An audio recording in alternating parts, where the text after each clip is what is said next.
anak. Solehkan diri sebelum solehkan anak. Berarti jadi orang tua itu kudu belajar atau tidak? Kudu jadi soleh atau tidak? Bukan semata-mata agar anak kita soleh, bukan. Tapi yang lebih penting bagaimana kita juga jadi orang tua yang soleh.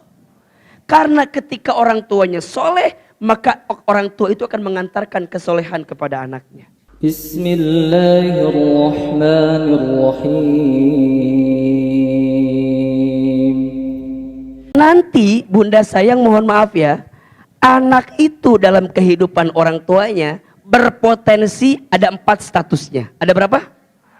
Jadi anak itu nanti akan tumbuh statusnya jadi 4. Yang pertama, anak itu jadi perhiasan bagi orang tuanya. Jadi apa? Sesuatu yang membanggakan bagi orang tuanya. Bunda, teteh sayang, kita tuh suka bangga sama anak kita kan? Ya enggak? Anak kita baru bisa bicara, ayah, bunda, seneng enggak? Anak kita baru belajar berdiri, seneng apa enggak? Kemana-mana cerita gitu kan? Ustadz, alhamdulillah anak aku mah ranking 3. Oh Masya Allah. Dari berapa orang? 3 orang.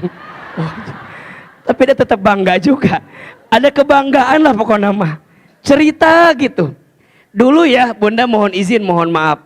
Kan sekarang udah ada HP-nya. Kadang-kadang anak bicara dikit divideoin gitu ya. Baru bisa makan dikit divideoin. Ada kebanggaan. Ketemu sama siapapun itu yang kita bicarakan. Kebanggaan. Jadi perhiasan. Yang kedua, anak itu bisa menjadi apa? Penenang hati, penyejuk mata. Qurrata a'yun. Apa? Qurrata. Apa itu qurrata a'yun? Penyejuk hati, penyejuk mata. Biasanya kita secapek apapun di luar, pulang ke rumah bisa hilang capeknya kalau lihat apa? Betul? Saya waktu awal-awal punya anak, pulang ke rumah, yang dicari bukan istri saya. Yang dicari siapa? Anak saya. Bunda, mana Yasmin? Anak saya namanya yang pertama Yasmin. Kata istrinya, kata istri saya, kenapa nggak nyari bunda? Nges ayah di dia mana? Emang nggak ada ayah di dia ayah. Gitu cerita temerenya. Tapi akhirnya nggak pernah gitu, tara kita namanya. Bunda punya anak 2, punya anak 3. Bicara capek pasti capek, tapi nikmat atau enggak? Qurrata a'yun. Punten, suami istri pasti ya ada konfliknya, ada masalahnya, ada beda pendapatnya. Ada nggak kira-kira? Dan biasanya yang mengakurkan siapa? Karena anak, betul? Anak bisa jadi qurrata a'yun. Seorang ayah banting tulang, tulang banting, kaki di kepala, kepala di kaki, kesana kemari, mencari alamat. Capek dia kerja, tapi terasa nggak capek karena buat siapa? Qurrata a'yun. Anak jadi penyejuk hati, penyejuk mata. Nah yang ketiga, nauzubillah ya. Yang ketiga, anak itu bisa menjadi fitnah bagi orang tuanya. Jadi apa? Anaknya bikin salah. Yang ditanya siapa? Ini anak siapa sih? Betul gak? Anaknya bikin kriminal. Yang orang lain cari siapa? Orang tua. Anak bisa jadi fitnah bagi orang tuanya. Dan yang keempat, naudzubillah summa naudzubillah. Anak bisa jadi musuh bagi orang tuanya.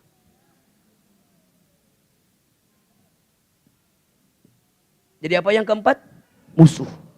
Bunda, teteh sayang, yang namanya musuh itu kan luar biasa. Anak benci sama orang tuanya. Sekarang ada apa enggak?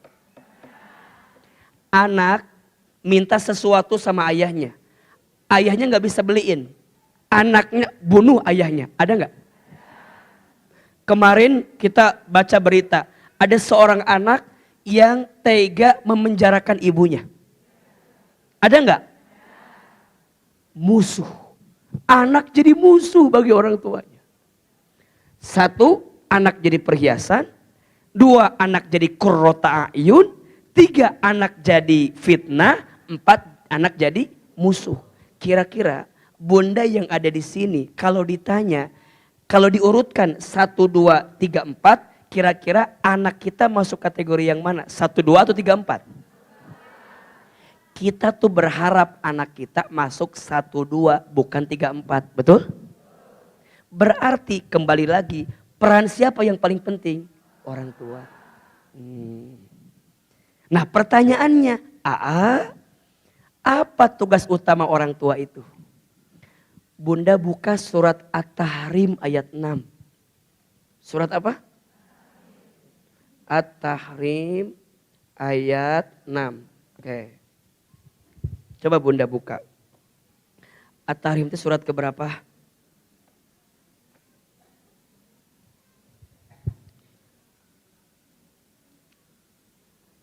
Surat keberapa? Surat ke 66.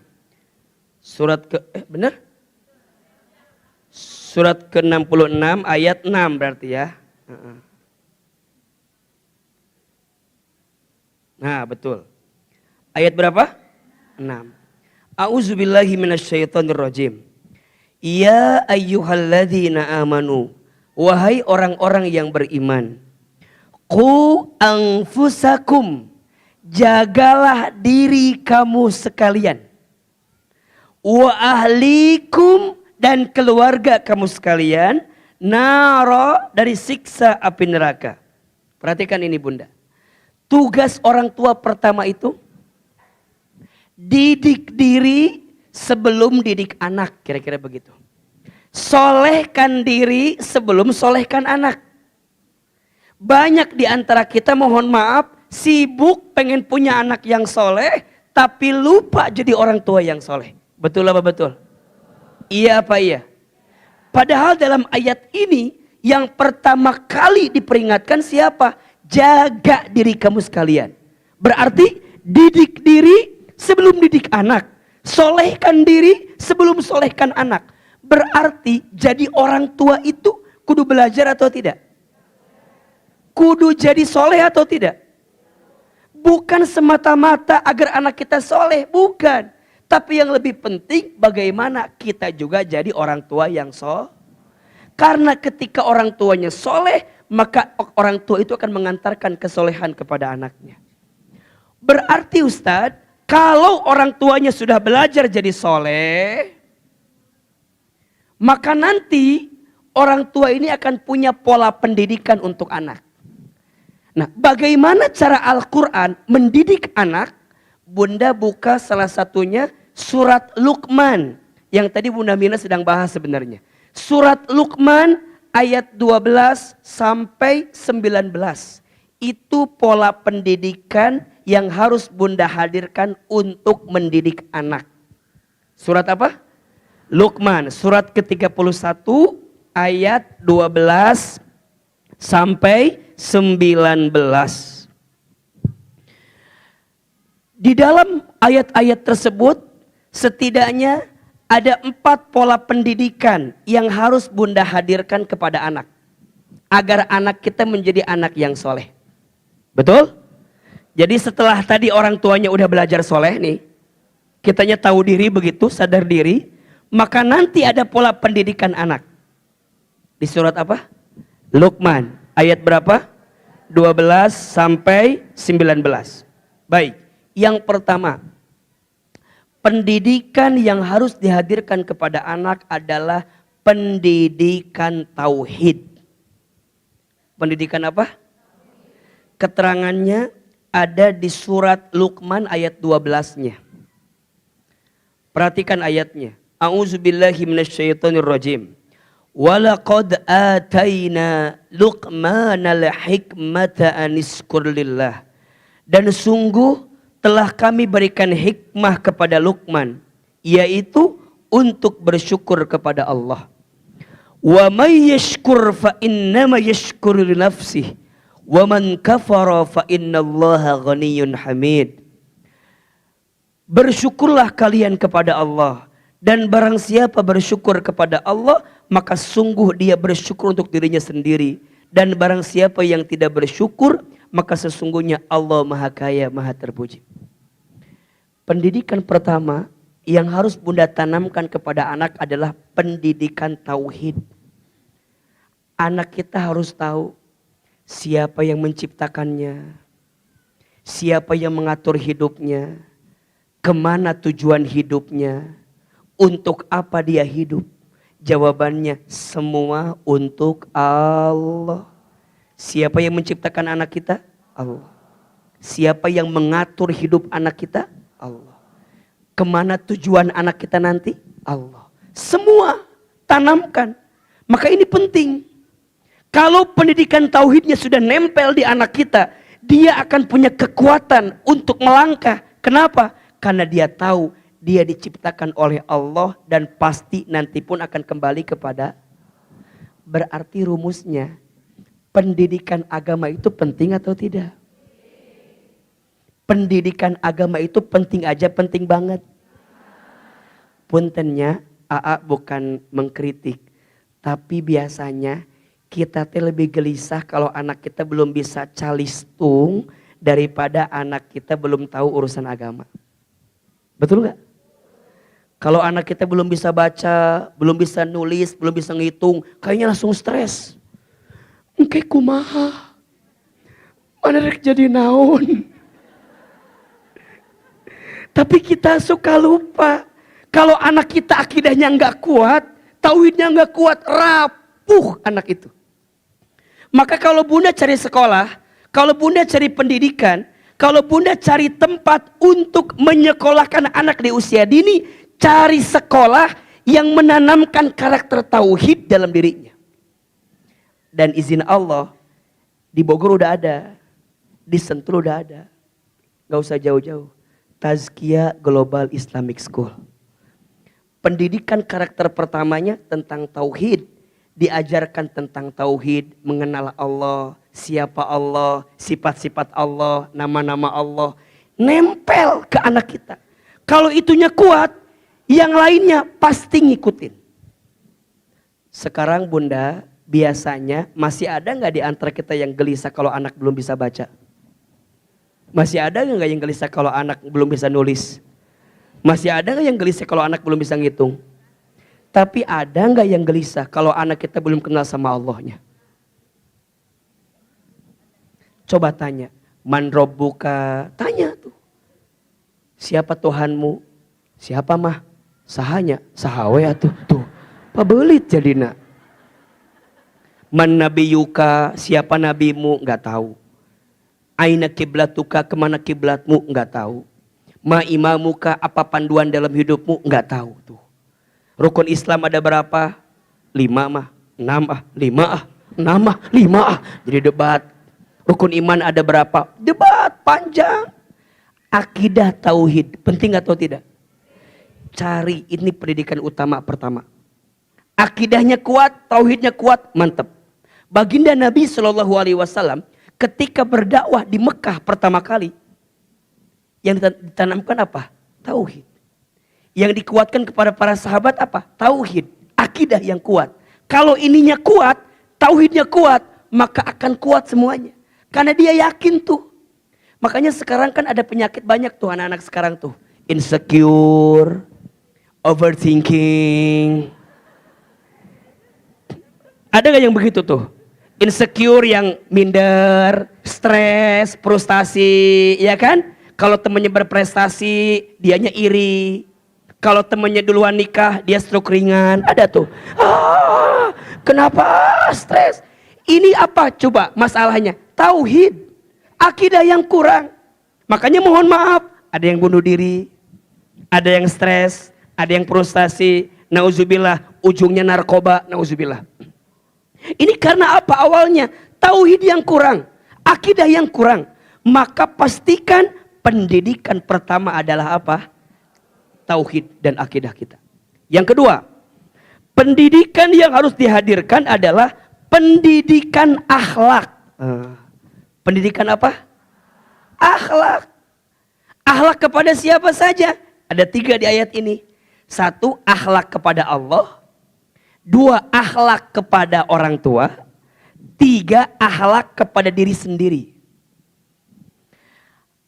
Akhlak kepada Allah. Lihat surat Luqman ayat 13. Wa idz qala Luqman libnihi wa huwa ya'idhuhu ya bunayya la tusyrik billah innasyirka ladzulmun azim. Akhlak yang pertama sama Allah. Dan ingatlah ketika Luqman berkata kepada anaknya, ketika dia memberi pelajaran kepada anaknya, wahai anakku, janganlah engkau mempersekutukan Allah.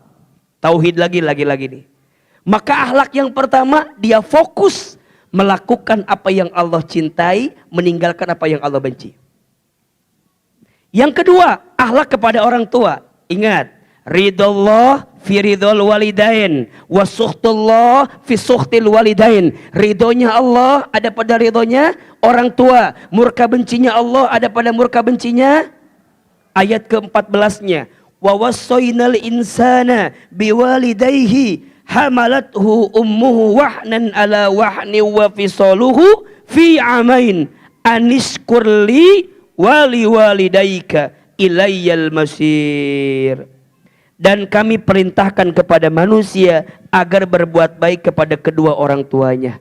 Ibunya telah mengandung dalam keadaan lemah yang bertambah-tambah dan menyapihnya dalam usia 2 tahun. Bersyukurlah kepadaku dan kepada orang tuamu. Hanya kepada Allah lah kamu akan dikembalikan.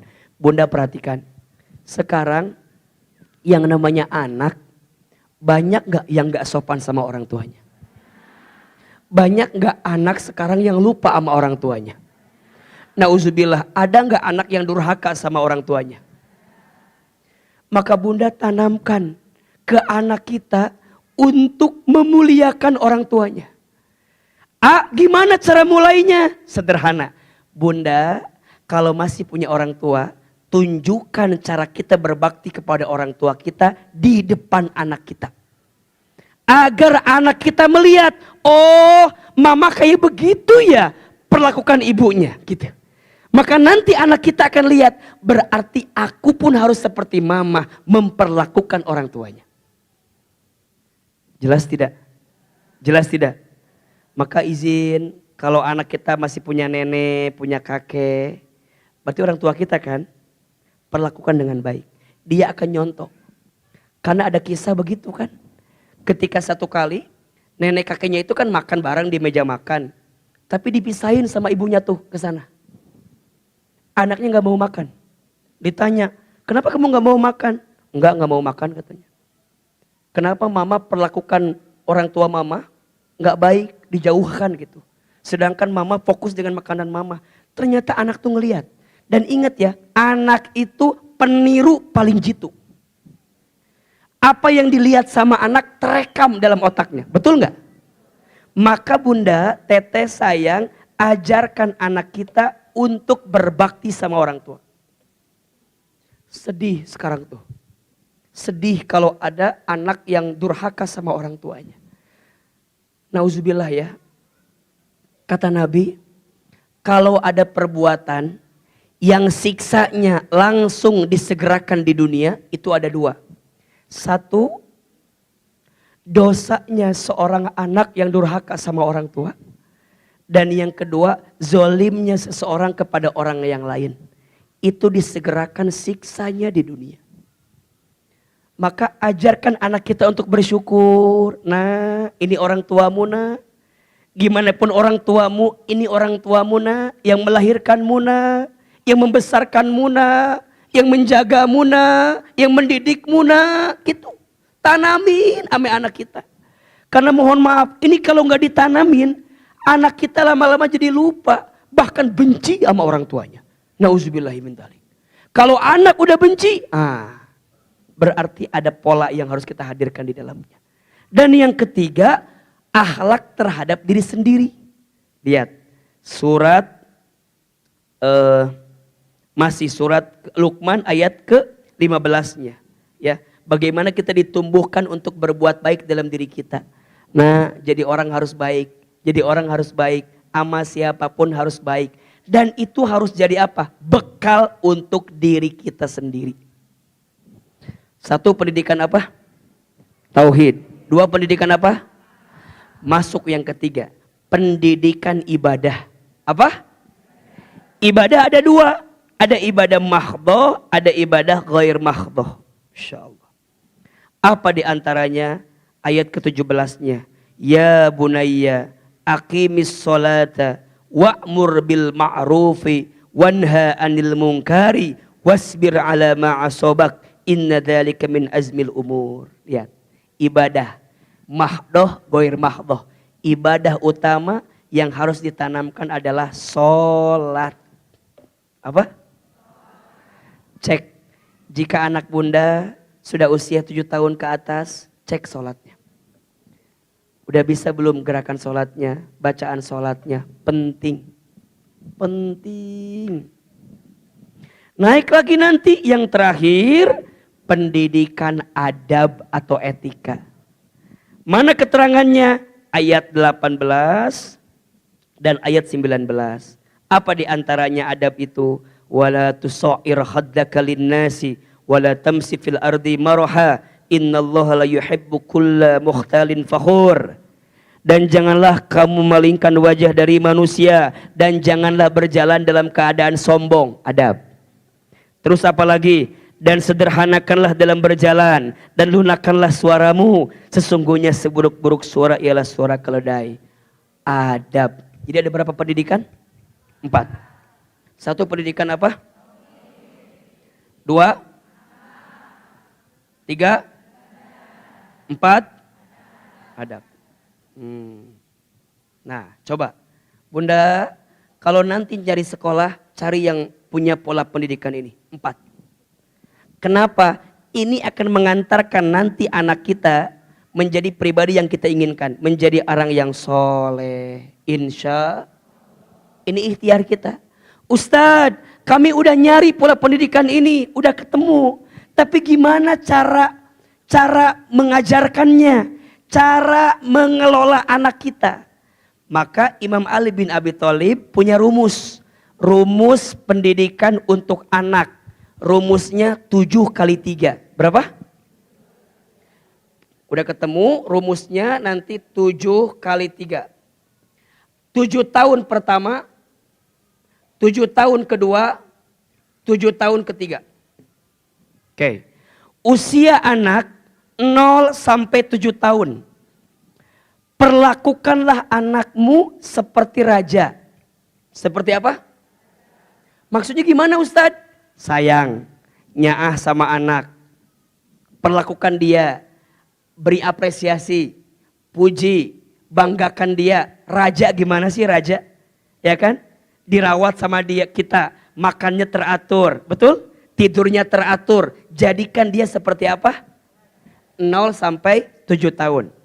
Usia 8 sampai 14 tahun. Perlakukanlah anakmu seperti tawanan. Seperti apa? Gimana tawanan itu? Agak keras sedikit. Tegas sedikit. Ya. Jangan jadi kemudian yang manja-manja lagi udah agak mulai berubah tuh.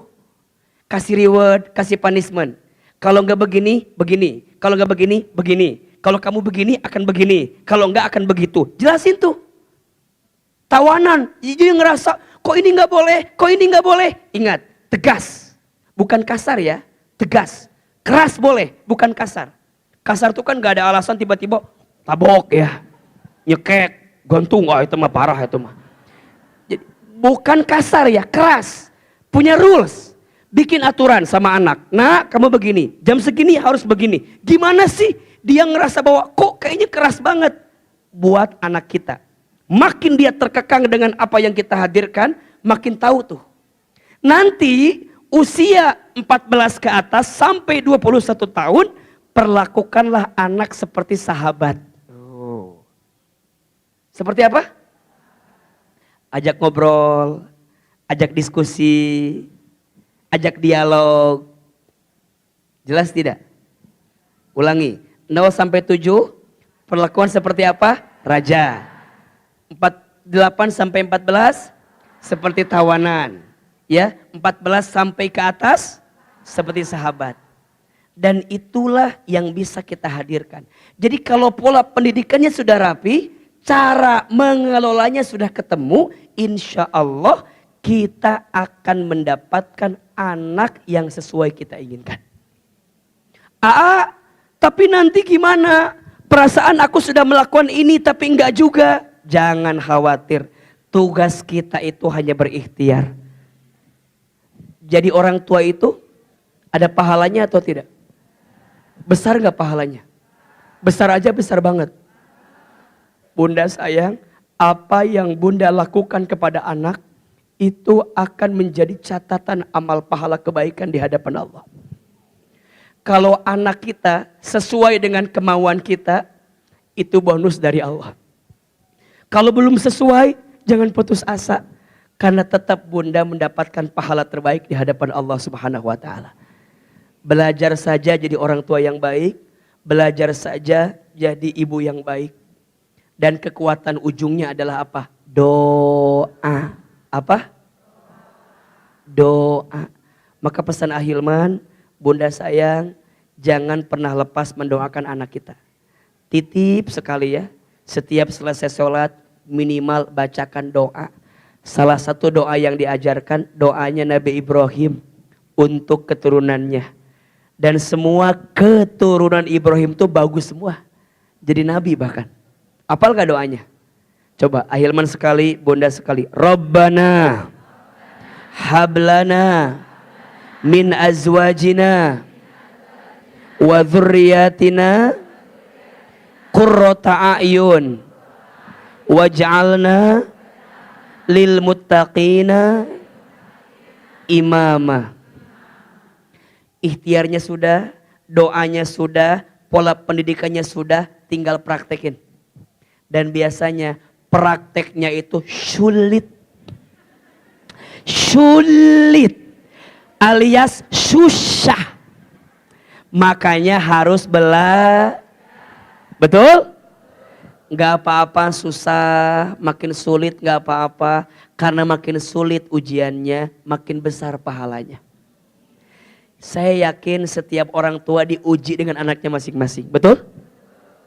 Mulai hari ini, ojo dibandingke ya. Jangan bandingin anak kita sama siapapun. Adek kakak aja jangan dibandingin.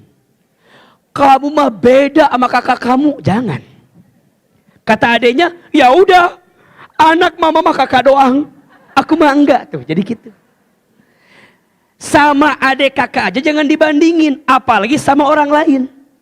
Nah, tuh lihat, anak teman mama mah, anaknya Bu Tuti, wih, pintar, ini, nih, nari kamu meni bodoh-bodoh amat, sakit itu teh. Makanya kalau lagi kesel mendingan diem. Dasar anak monyet. Kata anaknya, berarti mamahnya monyet. Bunda, punten ya, tanpa sadar, kadang makin banyak bicara, makin salah. Betul nggak? Bunda ngomong gini sama anak, nak, kamu teh ngertiin mama tuh. Mama teh ngandung kamu, ngelahirin kamu, ngebesarin kamu, nyekolahin kamu. Mama teh capek. Kata anak ibu, suruh siapa? Lah aku mah nyuruh mama begitu. Iya ya, jadi salah kita. Coba bunda bilang gini, nak ngertiin mama. Pertanyaan saya, yang harus ngerti itu kita apa anak kita? Coba tolong jawab. Yang harus ngerti itu kita apa anak kita? Yang harus pertama ngerti itu kita dulu. Anak kita mah lahirnya juga belakangan dari kita, betul? Dan kita harus nuntut anak kita ngerti. Kamu teh ngertiin mama. Mama teh capek. Mana ayah kamu banyak masalah lagi. Mama teh capek. Jadi anak teh, ji orang nuliur kieu nya ieu teh. Perasaan mah yang salah ibu saya. Punten, bunda nganterin anak ke sekolah. Saya mau tanya, pas bunda nganterin ngomel nggak? Atau bunda tuh nganterin sambil, nah yang pinter di sekolah ya, yang rajin ya Nayana ya, kalau ada guru sopan ya Nayana ya, kamu nanti mama doain jadi anak yang pinter nak. Begitu kalimatnya atau kalimatnya tuntutan yang lainnya? Dengerin ya Naya, dengerin ya, nanti itu ya, di sekolah itu ya, dengerin, mama lagi pusing, dengerin. Coba bayangin bunda, si anak teh mau ujian, mau ngerjain PR, mau sekolah, di mobil selama di jalan ku bunda diceramahin. Jadi seakan-akan pelampiasan. Bunda teh kesel sama suami, kenapa ke anak bunda pelampiasannya? Mama teh lagi sakit sama bapak kamu. Kamu dengerin mama ya. Udah. Bunda, saya mohon izin sekali ya. Kalau bunda ada masalah sama pasangan, kalau bisa mah jangan nunjukin masalah depan anak kita. Biarkan anak kita tuh bersih dengan segala kebaikannya. Maka carilah pendidikan yang baik, cari sekolah yang baik, cari guru yang baik. Insya Allah ini akan mengantarkan kita jadi orang tua yang baik dalam kehidupan.